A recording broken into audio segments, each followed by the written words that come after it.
역사 속 위대한 천재들을 보면요, 그 뒤에는 흔히 악처라고 불리는 아내들이 꼭 따라붙곤 하죠. 하지만 우리가 아는 그 이야기가 전부는 아니었습니다. 그 이야기 이면에 뭐가 숨어 있는지 지금부터 한번 파헤쳐 보겠습니다. 여러분, 위대한 남자 뒤에는 훌륭한 여성이 있다는 말 다들 들어보셨죠? 근데 혹시 그 반대는 아닐까요? 위대한 남자 뒤에는 끔찍한 아내가 있었다. 뭐 이런 거요. 오늘 우리가 한번 던져볼 질문입니다. 좋아요. 그럼 도대체 이 여성들이 왜 역사의 악처로 딱 낙인이 찍혔는지 그 유명하고 좀 충격적인 일화들부터 한번 살펴볼게요. 자, 첫 번째 주인공은요. 바로 철학자 소크라테스와 그의 아내 크산티페입니다. 이분 거의 악처의 대명사처럼 불리는 분이죠.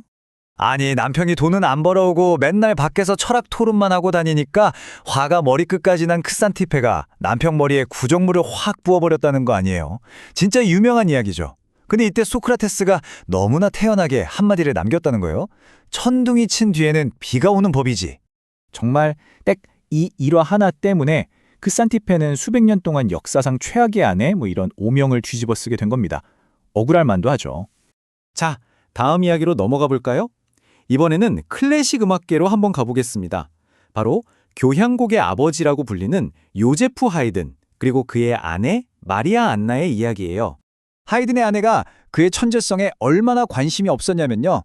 남편이 정말 피땀 흘려 쓴 악보를 글쎄요, 머리 말 때 쓰는 종이 아니면 냄비 받침으로 써버렸다는 거예요. 와, 정말 기가 막힌 얘기죠?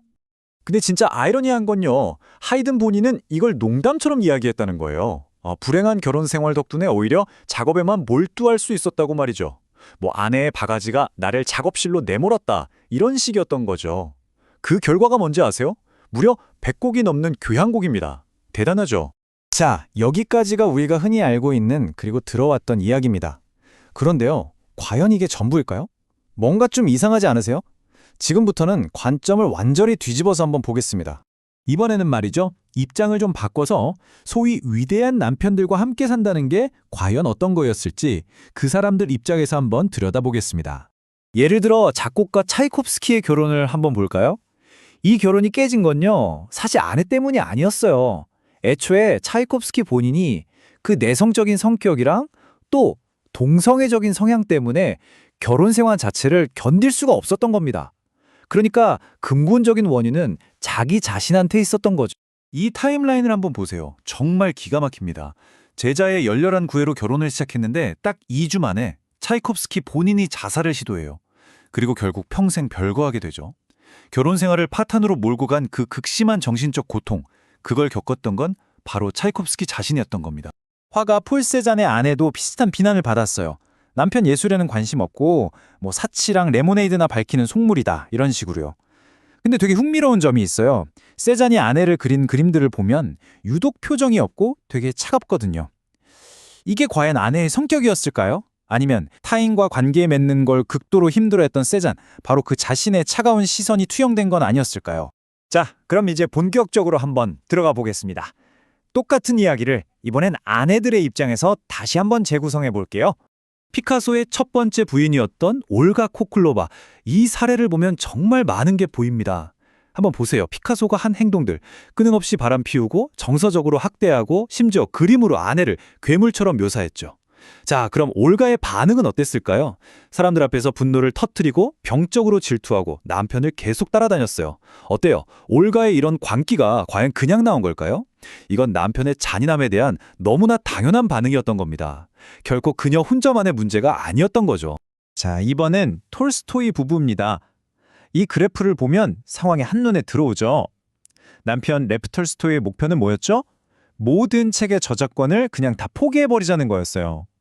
반면에 아내 소피아는요, 무려 10여 명이나 되는 자녀들을 먹여 살려야 했습니다. 소피아가 남편 계획에 반대한 게 정말 그냥 돈 욕심 때문이었을까요? 아니죠. 모든 수입을 없애버리려는 남편에 맞서서 이 대가족을 책임져야 했던 한 엄마의 정말 처절한 몸부림이었던 겁니다. 자, 그럼 다시 맨 처음으로 돌아가 볼까요? 소크라테스의 아내 크산티페. 그녀의 그 분노는요? 한번 생각해 보세요. 남편이라는 사람이 가족 생계는 완전히 나 몰라라 하고 맨날 밖으로만 돌아요.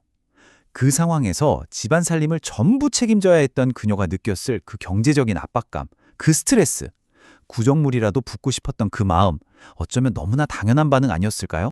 자, 그럼 이 모든 이야기들을 쭉 살펴봤는데요. 이걸 통해서 우리가 얻을 수 있는 핵심적인 깨달음, 그건 과연 뭘까요? 핵심은 바로 이겁니다. 우리가 지금까지 알고 있던 역사적 기록이라는 게 대부분 성공한 남성 예술가, 바로 그들의 관점에서 쓰였다는 거죠. 다시 말해, 승리한 사람, 성공한 천재의 시선으로만 기록됐을 가능성이 아주 높다는 겁니다. 여기에는 당연히 아주 명백한 편향이 있을 수밖에 없겠죠.